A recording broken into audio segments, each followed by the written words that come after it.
We are the nerds. We are the nerds of the apocalypse. Welcome, ladies, gentlemen, everybody, to SoundWave Comics Creator Panel. Let's take a moment and we'll go around and introduce everybody. I'll let you introduce yourselves.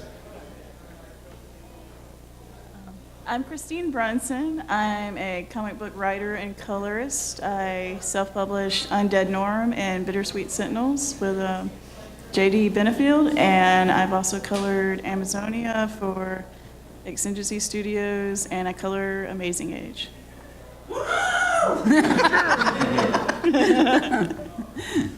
Hi, I'm Laura Martin. I'm a colorist for Marvel and DC and IDW and Image and Shock and Aftershock and everybody. Currently working on Amazing Spider-Man and The Return of Wolverine, and a book called Hyperbreed, which is a space opera involving animals. I don't know. So yeah, that's what I do. Awesome. I'm Steve Steglin. I'm a local cartoonist here for the Charleston City paper. I do the blotter illustration and a total cartoon every week, every Wednesday. Before that, I did a small press indie comic called Boondoggle for Caliber, and then did that as a webcomic in the early 2000s. And now I also help a local publisher, Run Riot Media, with their comic book Soul. My name is Larry Watts. I probably best known for my run on Army of Darkness and the Evil Dead 2 comics and the Robin Hood and Van Helsing comics. So I've worked for Zenescope and Dynamite and Aftershock and IDW and a few others, but currently working on something for Full Moon Entertainment, Dollman. So I don't know. Dollman. Yep. That's Yeah. awesome. Hell yeah. That movie is so good, bad, good, bad. Totally. Yeah. Cool. So stuff. So Laura, at this point, I think it's fair to say that you're a veteran of the comic book industry. I was wondering some of the changes that you've seen over the years, positive and negative. Okay. So I started in 1995, and some of you were younger than that, so that's just great. I think I started working at Wildstorm, which was one of the Image companies back in the day. And one thing that I've noticed, and recently I noticed this, is that there's been a really significant shift in the style of art that's popular. And I think it has a lot to do with the fact that a lot more women are in comics now. Not just as creators, but also as editors, publishers, et cetera. And that is that, back in the mid-90s, especially the Image characters were these scantily clad, big boobed, crazy looking, totally unreliable costumes characters. And I mean, the dudes were all buff and everybody was wearing spandex. And now you see, across the lines, across Marvel and DC and everybody else, it just seems like the characters are more realistic. They're portrayed more realistically. They're written more realistically. I think that's a huge advantage, because it's not. I think they really do appeal to a wider audience, and I think that's a huge plus. And also now I actually have to stand in line at the women's bathroom at cons. So that's I didn't do that in 1995, I'll tell you that. Yeah, so just a slight negative. Yeah. Christine, you're the colorist on Amazing Age, and I know that book has gone through some changes, and I was just wondering, what is the future of that book, if anything, and if you could just tell us what's going on with it. Right now we're kind of going through our options. I know we're trying to market towards more like reading programs for schools, since it is an all ages book and we all have kids, and we just want to find a good publisher, good fit for it kind of thing. But we're definitely working on the second volume, and there is a planned third volume too, so hopefully we won't have the readers waiting too long for it. But right now, mostly Matthew and Jeremy are dealing with most of the business side kind of thing, so it might be better to ask Jeremy if y'all want to. He's in the along the wall in the back, but yeah, there's definitely going to be more adventures. And now you're doing Bittersweet Sentinels as well. Can you tell us a little bit about that book?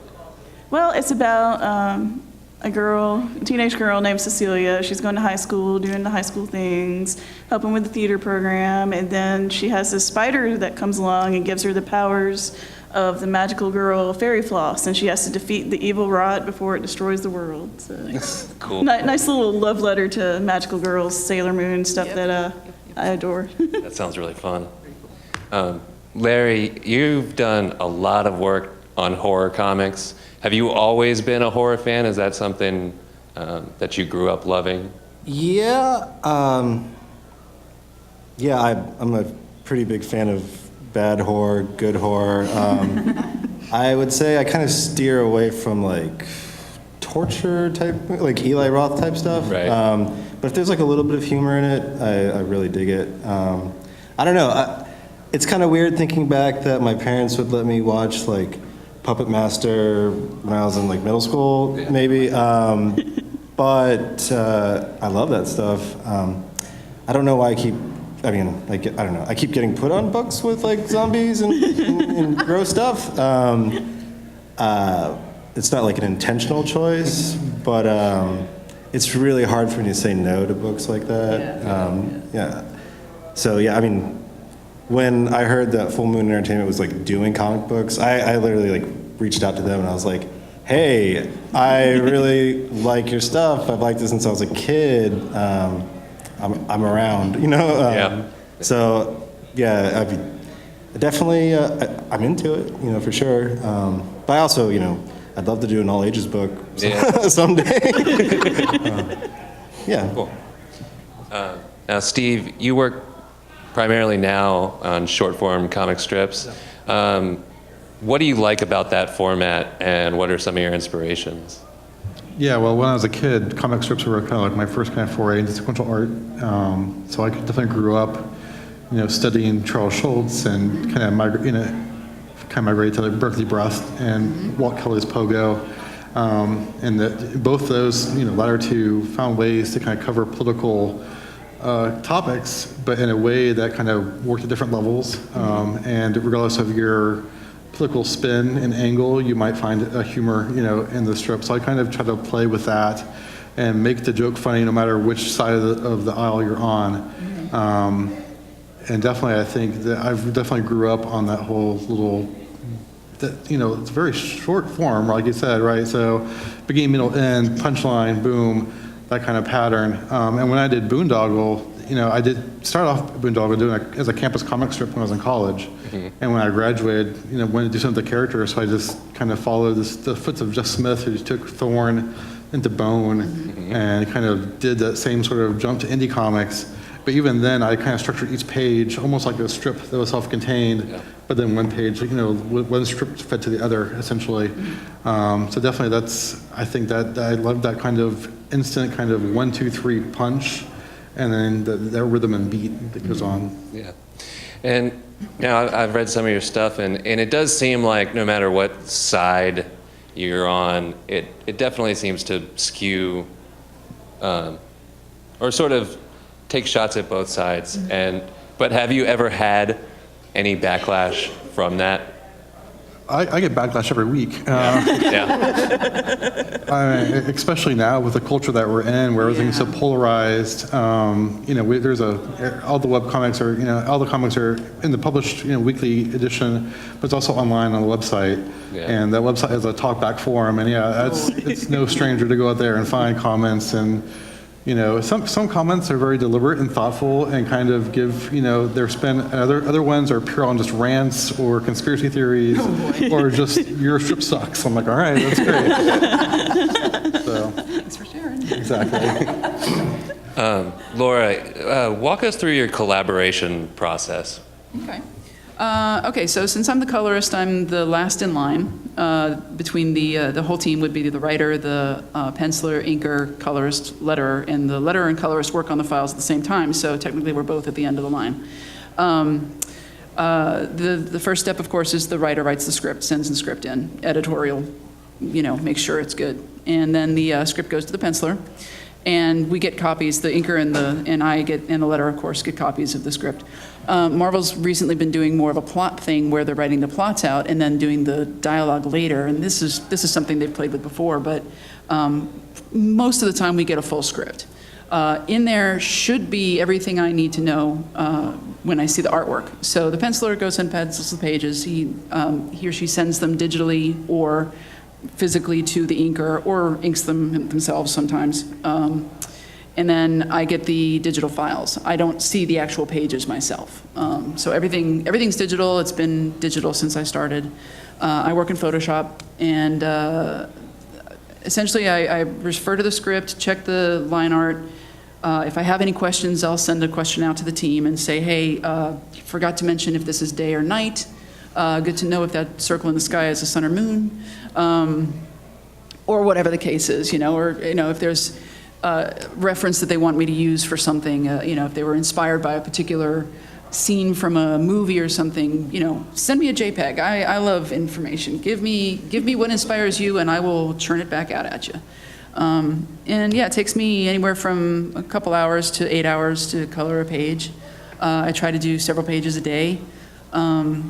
Sometimes, if any of those people before me are late, that means that I have to rush my part of the project, and I have colored a book in 2.5 days because the deadline doesn't move, the deadline doesn't change, and sometimes that's just how it happens. But you learn to work fast, you learn to work Photoshop quickly, and yeah, you just know your colors and lay them down as fast as you can. Yeah. So. And is it that way regardless of the book you're working on, or is there a difference between the big two work you do and the independent work you do?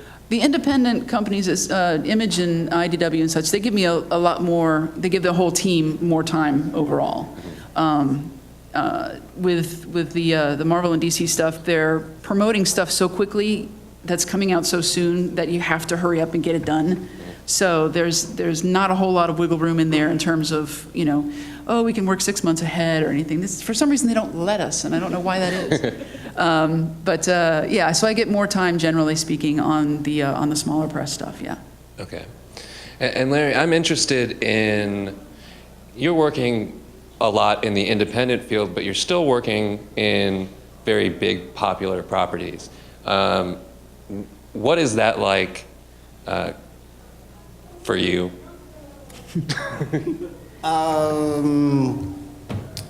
You get a lot of feedback from the licensing companies. Yeah.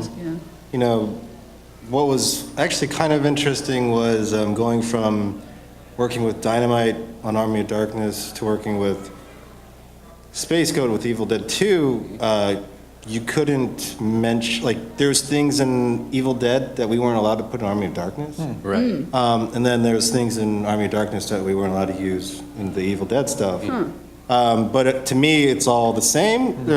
So a lot of times I'd get a note back, you can't have that there, because we don't have the rights to it. Yeah. But what was also funny, as far as I could tell, it was the same company licensing out to 2 different companies. Right, Yeah. So it's the same person telling you no. Yeah. It's really weird, yeah. It gets a little weird. It's strange because I've heard that even on the TV show, there were things that that were in Army of Darkness that they couldn't mention at all. So Wow. it's strange that even at the highest tier, that still seems to be the case. Huh. Yeah, it's definitely weird. Because I would never know. Some of these things are super obscure too. There's a tree thing in The Evil Dead that Cullen wanted to put in the Army of Darkness book, and they were like, mm-mm. Oh, wow. It's a tree. Yeah, so, it gets a little strange. And Likeness rights for the tree. and your work with Zenoscope, tell us a little bit about that. I think I had a unique experience over there because out of everybody, I've never had any issues with them. They've always paid me on time, which was great. I don't know if it was just because I would, turn my invoices in on time. I don't know. But I had a good experience. I met one of my best friends there, Pat Shand.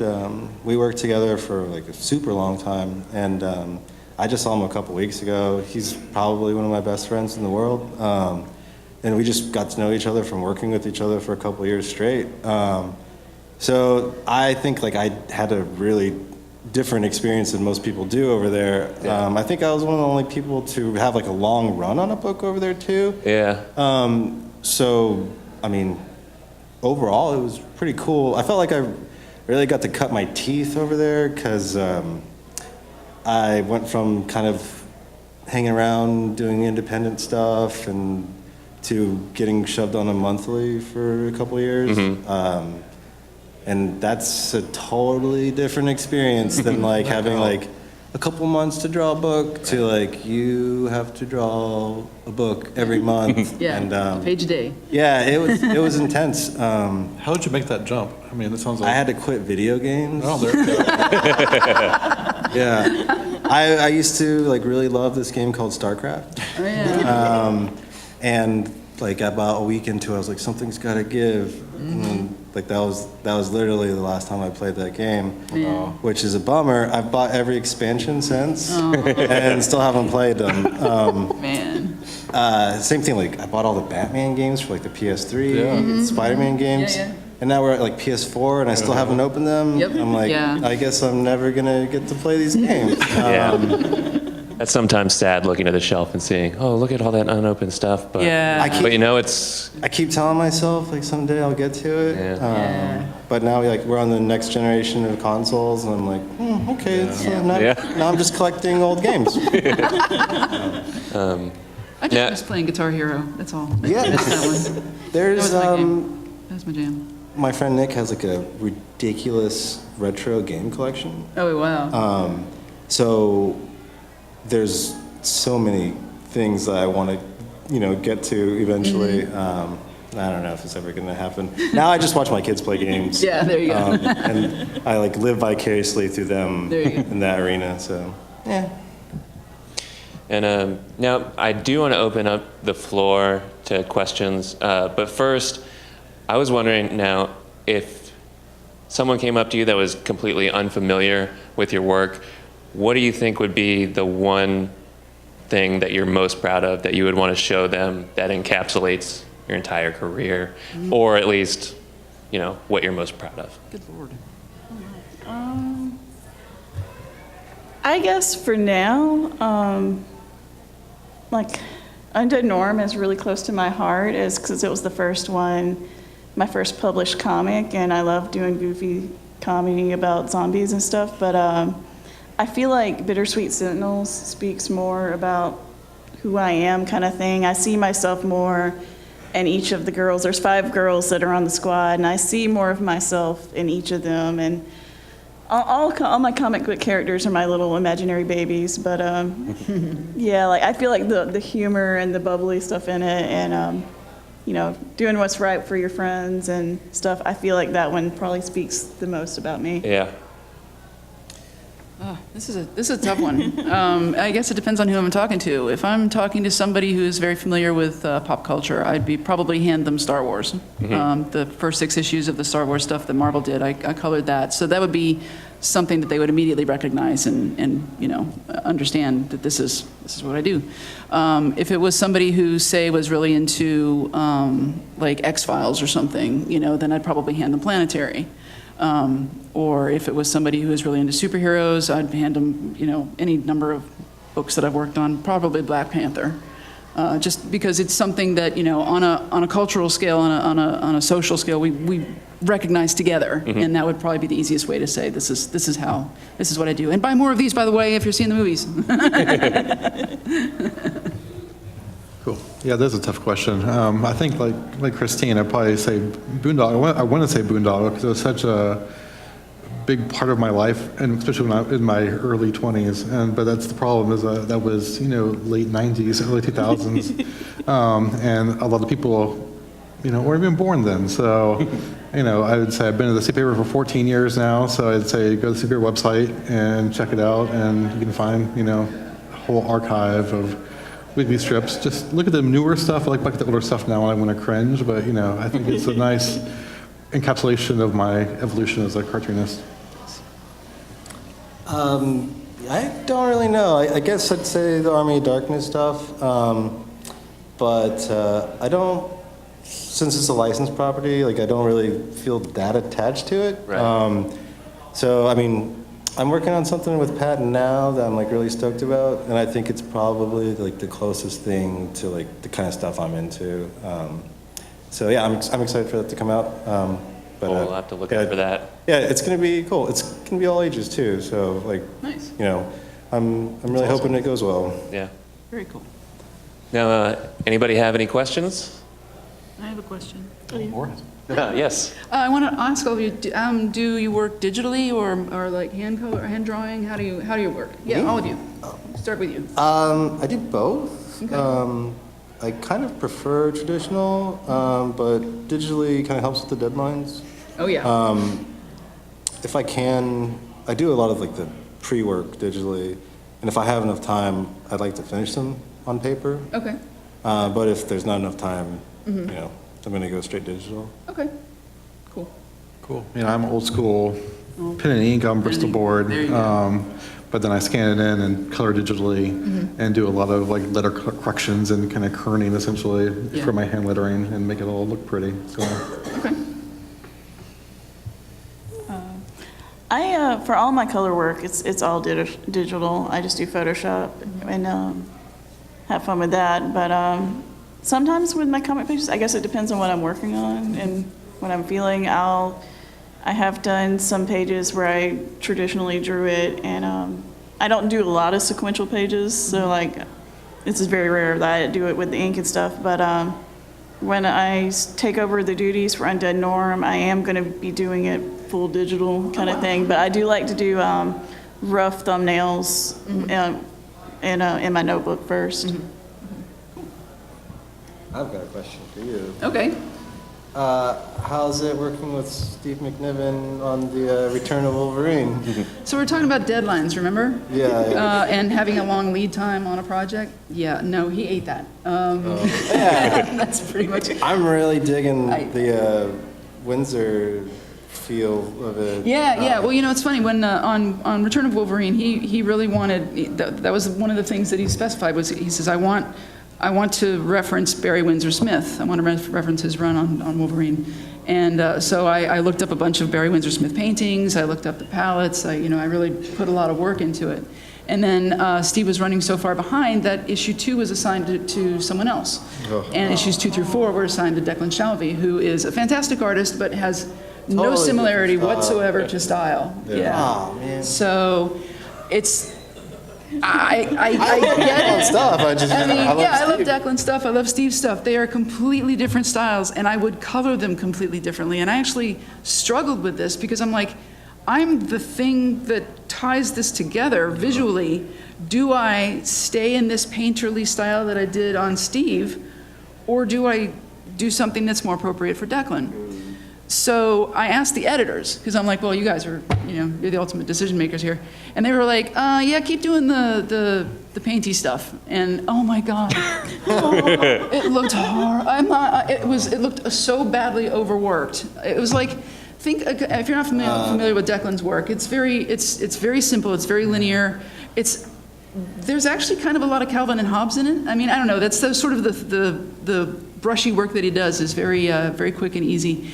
And if you color too much, it just overpowers it and looks terrible. And I turned in the first 4 pages, and Declan was so sweet. He's like, I love you. I'm such a big fan of your work, but this is a little much. And I was like, I know, thank you. Okay. I'm like, that's it. We're tossing those out, and we're going to do it this way. So I simplified my style way, way, way down. And it's too similar because he's used to being colored by Jordi Belair.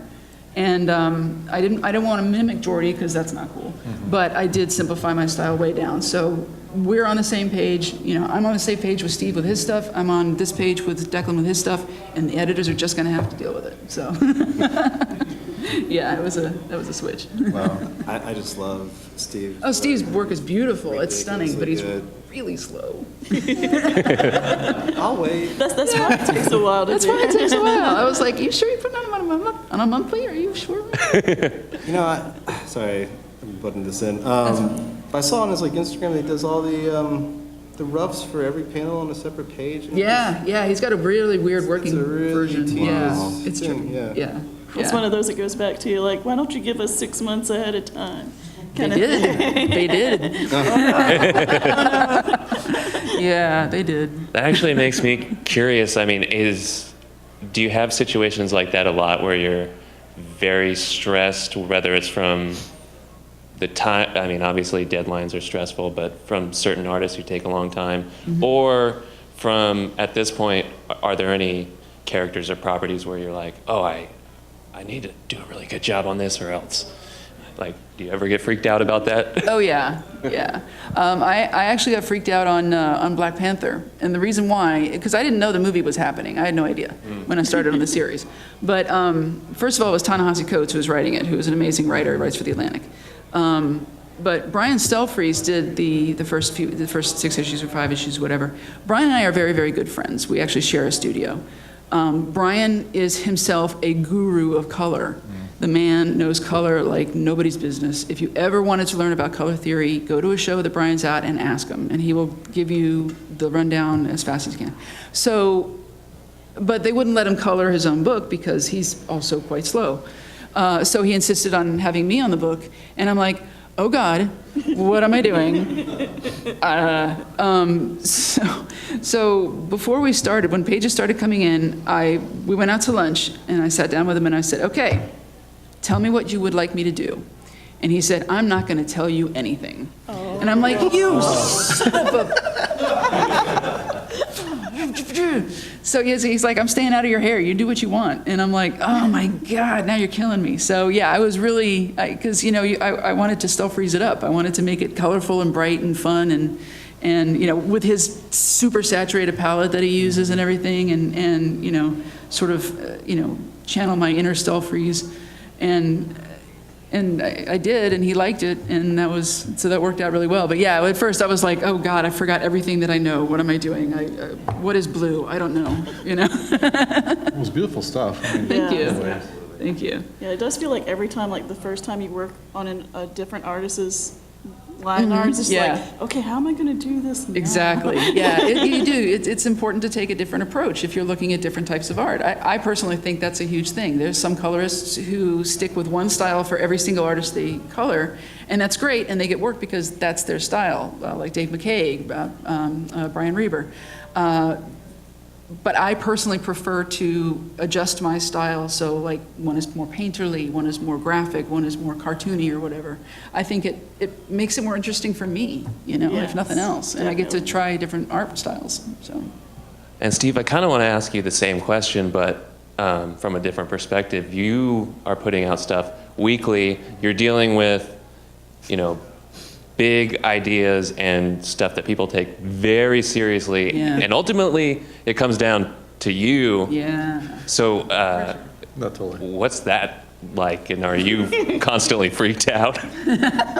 Yeah, it's definitely, like I said, been sitting here for 14 years, and it used to be, weekly was great because it was like a time to kind of cultivate an idea and kind of fine tune the joke, and a story was a story. It had legs, and it would usually carry week to week to week, and now with the current administration, it's like a month passes within a week's time. Right. There's so much going on. And so I can have an idea. Paper comes out on Wednesday. My deadline's basically Monday evening to turn the final thing in. So I might get an idea for next week, that Wednesday or Thursday. I don't touch it. I don't even do anything with it. I wait till like tonight. I'll probably sit down. I'll probably pick out which of the. That's the other part. There's such a volume of stories. I got to pick out which one of these topics I want to tackle. Which one do I think will still be relevant on Wednesday? Right. And kind of make the joke. So it's made me not second guess myself as much, right? Because I think part of the danger of doing a week to week is that you nurture that idea, and the more time you spend with the joke, the less funny it becomes. So you start to second guess it. Now it's like I don't have time for that. It's like I just do it. What's the first gut and go with it. And so far so good.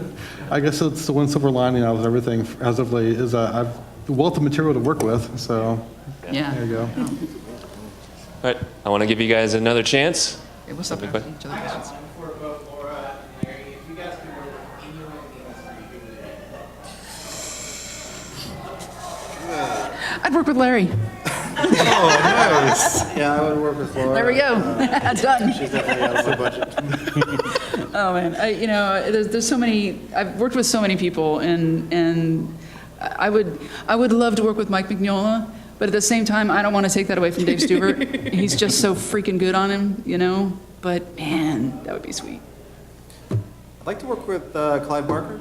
Yeah. Hell yeah. That's a bucket list one for me, for sure. I actually, at one point in time, I was talking to an editor that was editing his books, and I would constantly drop like hints in every email, like, "Hey, By the way." I'm a big Clive Barker fan. Nudge, nudge, nudge." Yeah. It never worked out. Oh, I don't know. There's still time. still time. Anybody else? Mm-hmm. So, I got my degree in video game design. So I dabbled a little bit in Photoshop. Mm-hmm. During that time, it's kind of like a texture artist. Mm-hmm. What would you say is like the best tool for Photoshop as an option? That's funny because right now I'm learning Clip Studio Paint because I can use it on an iPad. But I've been in Photoshop for so long that I know what works for me. I think the brush engine is probably the best that it's been in Photoshop this whole time. There's still things that other programs can do better with brushes, but I think Photoshop's brush engine is pretty strong. For me also, the tools that I use the most are the brushes, the lasso tool to select areas, and the bucket to fill in areas, and the undo, of course, because But yeah, if you're looking to get into illustration or texture design or whatever, customize as many brushes as you can. I was just telling her earlier, I take photos of textures all the time and turn them into brushes or turn them into backgrounds or turn them into anything, because I can always use stuff like that in the future. So I think the brush engine, just get into the brush engine and figure it out and see what it does for you. That's probably what I would suggest. Okay. I have another question. Okay. So we've got a panel of incredibly talented people, and even if they're known primarily for one thing, you guys are all talented in many different things. Is there any creative position or medium that you haven't worked in that you would really like to work in? I think it would be really fun to do character design for either video games or cartoons. Like, I have a lot of people tell me that my artwork would do well in cartoons, and whether it be doing the character artwork or writing it, I think that'd be a lot of fun to do. But I definitely don't have the skill or time to do animation. I just don't have that skill set. But I would love to bring characters to life that way. I would love to write and draw my own properties. That's kind of what I'm sort of trying to aim to do in the near future, but I've said that 5 years ago, so who knows? Yeah, like Laura, there are times I'll go back to my boondoggle days when I was doing, my own thing and everything. I wasn't reliant on Trump or anything else to kind of come up with ideas. I long for that, and kind of like what Christine was saying too, animation I think would be a lot of fun. Mm-hmm. And I do see more and more adult cartoonists like Antennas doing little GIF animations. Yeah. And I would love to just take a hand at that and try that out. I kind of want to do it all. Yeah, it's true. Yeah, I just recently was doing some work for a video game company, doing like concept art and actually doing some of the background art for various levels, and it was cool to learn about it. I wasn't necessarily having a good time working on it, but I definitely like learning about it. I love music. I love music production. I'd like to do that more. Animation would be awesome. I'm a big cartoon fan. It's just time, it's really hard to, you have to kind of focus on one thing. But I think anyone that's a creative is usually probably interested in all creative fields. Yeah, it's true, yeah. I can't, photography sounds cool to me too, I just love seeing people create stuff. Yeah. So yeah, I'll do anything. Just got to do that paid work first. Yeah, Yeah, that's that's the exactly problem. Got to pay Yeah. bills first, yeah. Exactly. Can I add to my response? One of the things I've always been really fascinated in is medical illustration. I don't know, that's weird, right? And forensic illustration, forensic art. So I actually, like, for a while there, I was studying up on how to do forensic art. And then I realized that, oh, wait, no, the police actually use a program to do all of the, You know- like this, when they're putting faces together and stuff for witnesses. I met a lady at Baltimore. That was like her whole career was Really? medical illustration. Why did I not go to Baltimore this year? Oh, my It was God. great. It was great. Yeah. But she was showing me her work, and I was just like, It's so precise. wow. Yeah, She's yeah. like, yeah, dude, I'm way better than a photograph any day. Wow. And she totally was. Yeah, yeah. But I dig it. I was like, how did you even get into that field? And she was like, well, I was going to school. I showed him my professors some of my drawings, and he's like, you should go into medical art. And Wow. that's how she got in. But like, she's been doing it for like 30 years. That's awesome. That's really cool. I didn't even know it was a thing. Yeah, oh yeah, that's a thing. Crazy. Yeah. I'm gonna draw weird eyeballs and stuff. I think that'd be great. Yeah. He's like, I've seen some of the goriest stuff. Oh, yeah. I'm like, And have to recreate it Yeah. painstakingly. Yeah, ugh. Maybe not. I'll rethink that one. All right. Before we finish up, I would like to give you guys a chance to just plug whatever the hell you want to. So go for it.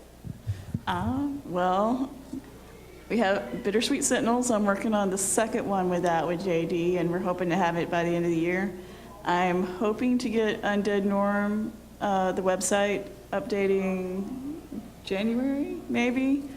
I keep telling, yeah, it's been a couple of years since the second issue, so hoping to get that back. But like I said, got to do that paid work first. But there will be more Amazing Age, and yeah, I think that's all me.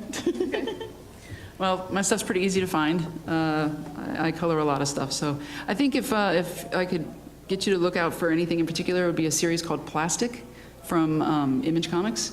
It is a crazy, weird romp with a serial killer, and it's a fun book, so check that out. We're actually starting up on the next run pretty soon here, so that's a fun book. And of course, Ragnarok with Walt Simonson. It's where Walt Simonson does his own version of Thor, which is pretty freaking awesome. Yeah, that's a great series. And he's wearing the shirt right there, so those are the two that I would say check out, definitely. That's great. So Charleston City Paper, it's out in print every Wednesday here in Charleston or online, and whenever you need it. And outside of that, I'm also here with Run Riot Media with a comic book called Soul, which I letter and edit, and I do a fun gag in the back, so come check us out. Cool. Keep an eye out for the Dollman stuff, and I really would rather just say I couldn't get to do any of this without a really great support system, which is my family, and they probably won't say this anyways, but I love you guys. Look at you. All right. Well, thank you guys so much for doing this. This has been fantastic. Thank you. Let's give our panelists a good round of applause.